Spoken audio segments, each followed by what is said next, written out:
नमस्कार। औद्योगिक प्रशिक्षण संस्थानों के व्यवसाय शीट मेटल वर्कर के विषय सैद्धांतिक की पाठ्यचर्या में अंकित प्रसंग marking of and layout tool के प्रकार के बारे में प्रशिक्षण प्रदान करूंगा। मार्किंग ऑफ टूल द्वारा दी गई जॉब पर उतारा जाता है, जिसे कार्य करने वाले उस कार्यखंड को बनाने को में सुविधा महसूस करता है तथा गलती की संभावना कम रहती है। खींची गई रेखा गाइडलाइन का कार्य करती है। मार्किंग के लिए निम्नलिखित टूल का प्रयोग किए जाते हैं, जैसे number 1 marking of table, surface plate, steel rule, combination set, try square, number 6 divider, number 7 jenny caliper, number 8 trammel, number 9 scriber, number 10 scratch gauge, number 11 angle plate, number 12 marking block, number 13 V block, number 14 punch, number 15 hammer आदि। इस प्रकार हम निम्नलिखित टूलों का इस्तेमाल करते हैं।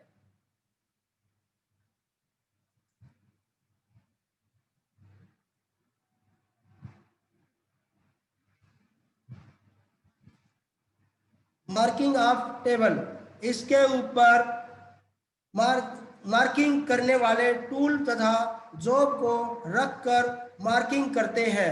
इसकी ऊपरी सतह समतल होती है, जो कि मशीनिंग करके बनाई जाती है। यह आयताकार या वर्गाकार होती है।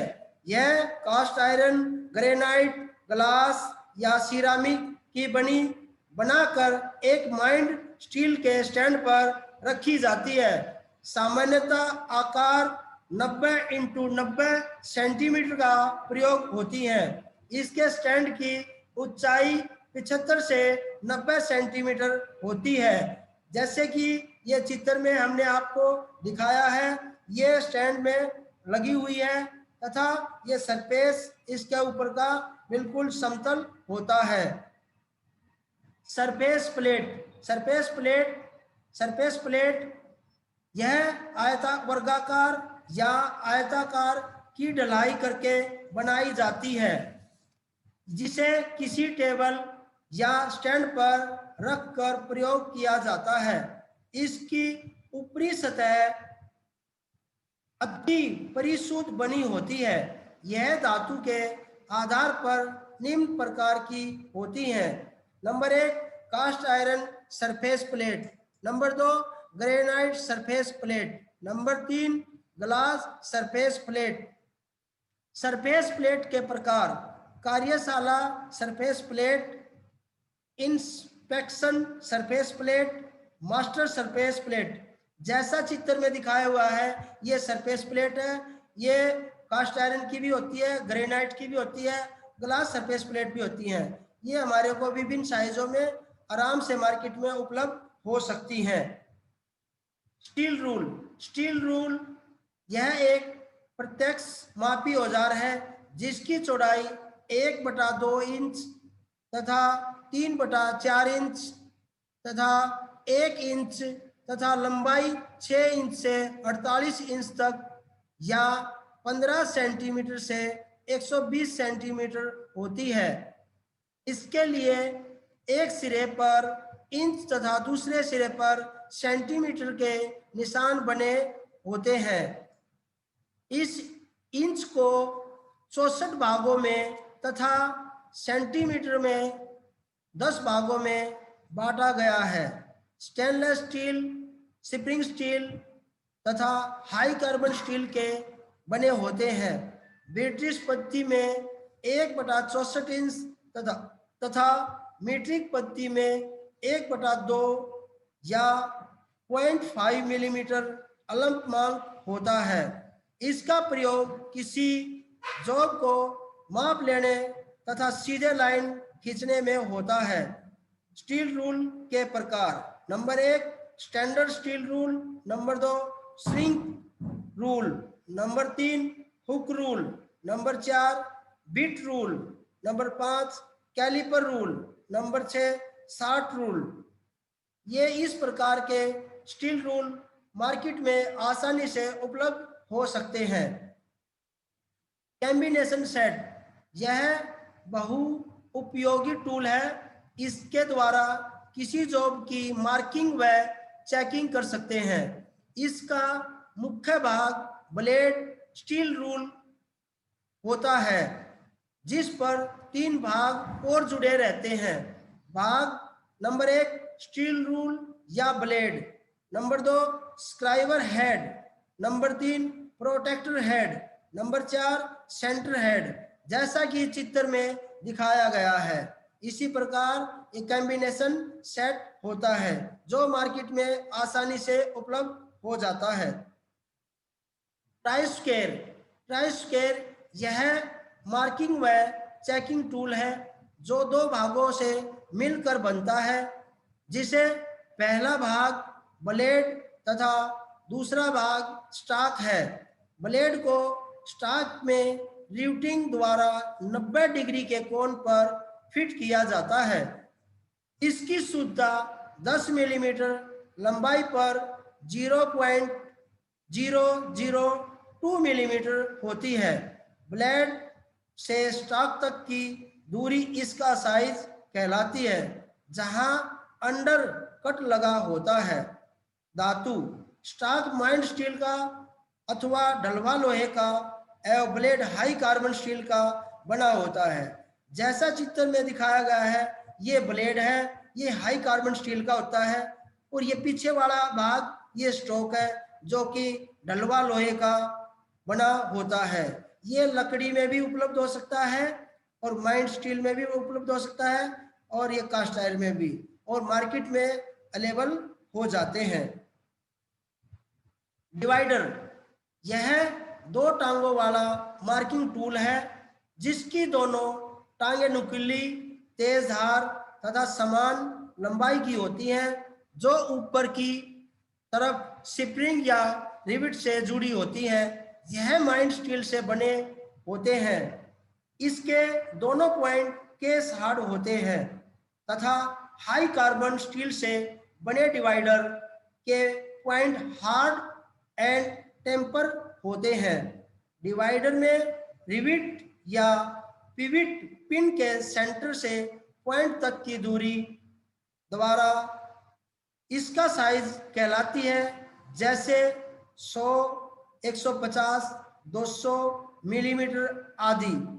इसके द्वारा चाप वृत्त सरफेस पर खींची लाइन को बराबर बांटना स्टील रूल से माप को जॉब पर स्थानांतरित करना होता है। प्रकार, number 1 spring joint type, number 2 firm type joint.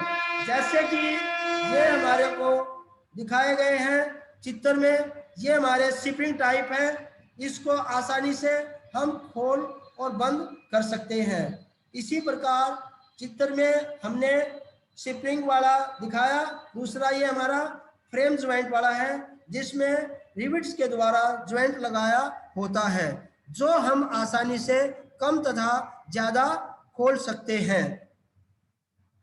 ट्रेमल, ट्रेमल एक मार्किंग टूल है।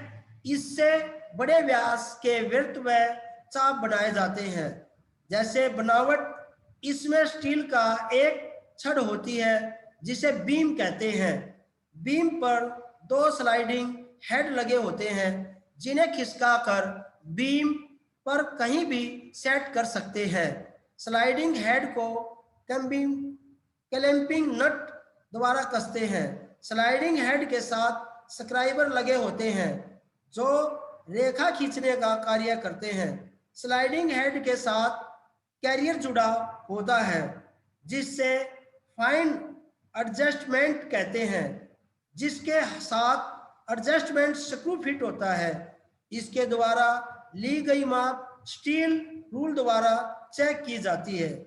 जैसा आप लोगों को चित्र दिखाया, ये चीज इसकी बीम कहलाती है। इसमें स्पेंडल नट आगे लगा हुआ है, स्पेंडल नट यहाँ लगा हुआ है तथा इसमें इसके दोनों हेड नुकीले बनाए गए हैं। इसमें एडजस्ट हम लंबाई में कई बार आगे पीछे करके कर सकते हैं। जेनिपर कैलिपर, जेनी कैलिपर, इसे हर्मोफोडाइट आर्ड लेग और पॉइंट कैलिपर भी कहते हैं। इसकी दो टांगें होती हैं जो ऊपर की तरफ रिविट, वाशर या स्प्रिंग द्वारा जुड़ती हैं।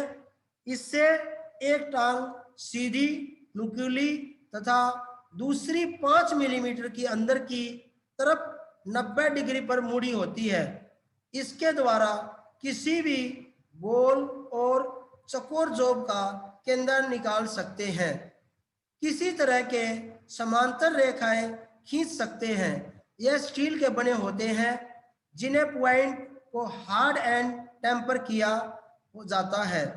जैसे ये आपको चित्र में दिखाए गए हैं, इसके अंदर ये दोनों बराबर इनकी लंबाई होती है, तो इसके अंदर पिन लगी होती है।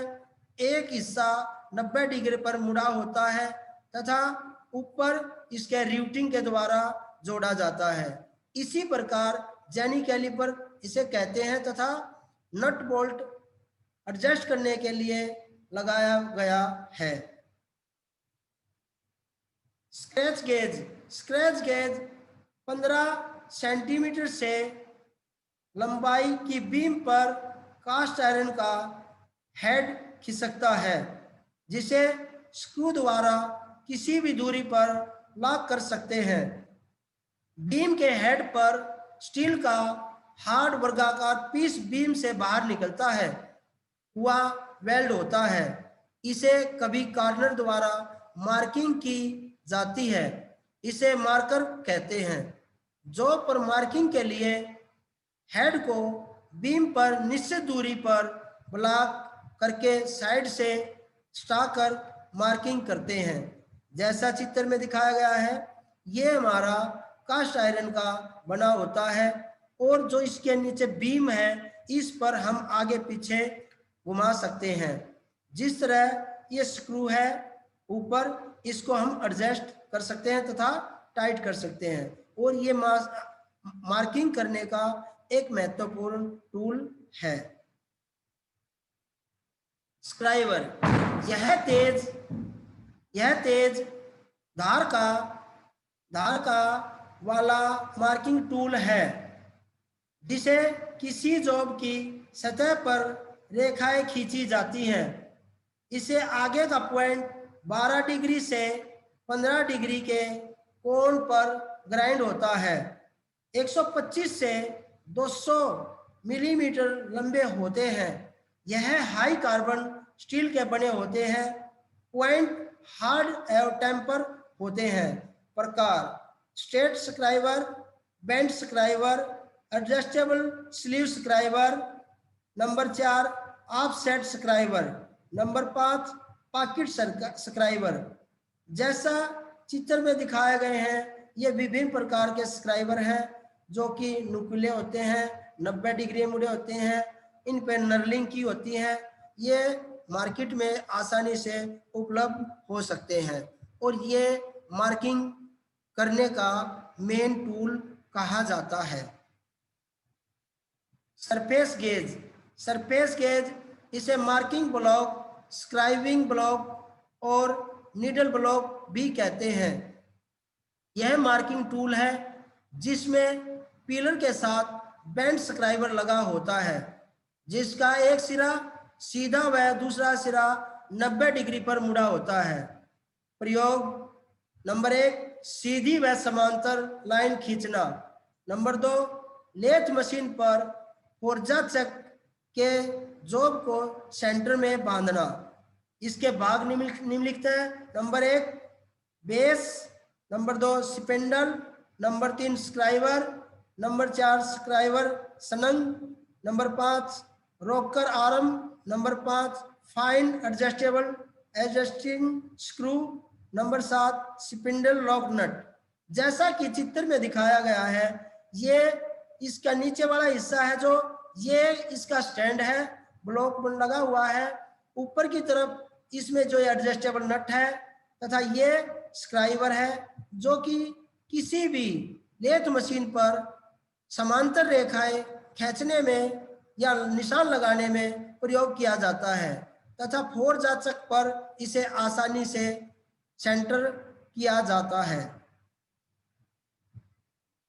वी ब्लॉक इसके द्वारा गोल जॉब को सहारा दिया जाता है जिससे जॉब पर मार्किंग व मशीनिंग ऑपरेशन जैसे drilling, surface grinding, milling, facing आदि के समय पर सहारा दिया जा सके। गोल जॉब को इसे वी ग्रुप में रखकर क्लैंप के द्वारा टाइट करके मार्किंग व मशीनिंग करते हैं। इसका शीर्षिक कोण 90 डिग्री होता है। प्रकार number 1 single level single V groove V block. Number 2 single level double V groove V block. Number 3 V block type 3। Number 4 magnetic V block. जैसा चित्र में दिखाया गया ये वी ब्लॉक है। इसमें स्लॉट कटे होते हैं वी आकार के और ऊपर जो ये है क्लैंपिंग करने वाला ये क्लैंप करते हैं। इसके अंदर ये थ्रेड कटी होती हैं जो कि आसान से हम किसी भी जॉब को सेट कर सकते हैं तथा आसान से मार्केट में उपलब्ध मिल जाते हैं। एंगल प्लेट इसकी संलग्न भुजाएं समकोण पर होती हैं। इसकी प्रत्येक बाहरी सतह को समकोण में अच्छी तरह से मशीनिंग व ग्राइंडिंग करके बनाया जाता है। इसके द्वारा मार्किंग के समय जॉब को सहारा व क्लैंपिंग किया जाता है। किसी भी एंगल प्लेट में आयताकार नालियां आर पार गोल छिद्र बने होते हैं। इसका प्रयोग जॉब को बोल्ट द्वारा क्लैंप करते हैं। यह क्लोज ग्रेनाइट, कास्ट आयरन या स्टील की बनी होती है। इसका साइज 1 से 10 नंबरों से दिया जाता है जो कि लंबाई इंटू चौड़ाई इंटू ऊंचाई में होता है। जैसे साइज नंबर 1 से 125 इंटू 75 इंटू 100 मिलीमीटर में मिली जाती है। पंच बनाने के लिए पहले हम उस पर मार्किंग मीडिया लगाकर ड्राइंग के अनुसार मार्किंग करते हैं।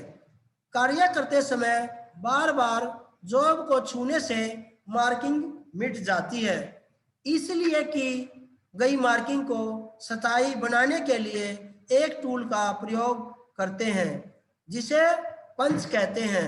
इसके द्वारा मार्किंग की लाइनों पर मार्किंग हैमर से डॉट लगा दिए जाते हैं जिसे मार्किंग अंतिम समय तक दिखाई देती है। यह गोल, चौकोर, अष्टभुज आकार की होती है। गोल पंच की बॉडी पर नर्लिंग होती है। यह हाई कार्बन स्टील की बनी होती है। इसके पॉइंट को हार्ड व टेम्पर किया जाता है। इसका साइज पूरी लंबाई और उसके व्यास से लिया जाता है। इसके 3 भाग होते हैं, ऊपर का हेड, बीच की बॉडी व नुकीला पॉइंट होता है। जैसा चित्र में दिखाया गया है ये विभिन्न प्रकार के पंच हैं जो मार्केट में आराम से अवेलेबल हो सकते हैं, जिसे ज़्यादा कॉस्ट भी नहीं होती है और आराम से हम किसी भी प्रकार का होल, डॉट पंच, मार्किंग पंच, होलो पंच, ये अलग अलग पंच होते हैं जिन्हें हम आसानी से मार्केट में प्राप्त कर सकते हैं तथा इनसे कोई भी होल करने का, सुराख करने का काम आसानी से कर सकते हैं। हैमर यह एक महत्वपूर्ण टूल है जिसे chipping, riveting, punching, forging, straightening, bending आदि के समय चोट लगाने में प्रयोग होता है। इससे कई भाग होते हैं जैसे पिन, हैंडल, चिक, वेज, आई होल एव फेस यह क्लोज ग्रे कास्ट आयरन का बना होता है। यह कई प्रकार के होते हैं, जैसे number 1 ball pin hammer, number 2 state pin hammer, number 3 cross pin hammer, number 4 क्लो हैमर, नंबर 5 स्लेज हैमर। ये हैमर दिखाया गया है जो कि बॉल पिन हैमर है। इसका ऊपर का हेड बॉल के आकार का गोल होता है, जो कि किसी भी चीज से गोलाई करने या रिविट करने के लिए प्रयोग में लिया जाता है। इसकी बीच में जो है ये चिक है, इसके नीचे वाला हिस्सा पोल बोलते हैं, स्ट्रिंग फेस बोलते हैं। इसकी निक है ये, तथा इधर हैंडल दिखाया गया है। और मार्केट में अलग अलग साइजों में, अलग अलग वजन में ये उपलब्ध होता है और आसानी से प्राप्त हो जाता है। यह ज्यादा कॉस्टली नहीं होते हैं। सारांश, number 1 marking of table, number 2 surface plate, number 3 steel rule, number 4 combination set, number 5 try square, number 6 divider, number 7 jenny caliper, number 8 trammel, number 9 scriber, number 10 scratch gauge, number 11 angle plate, number 12 marking block, number 13 V block, number 14 punch, number 15 hammer आदि।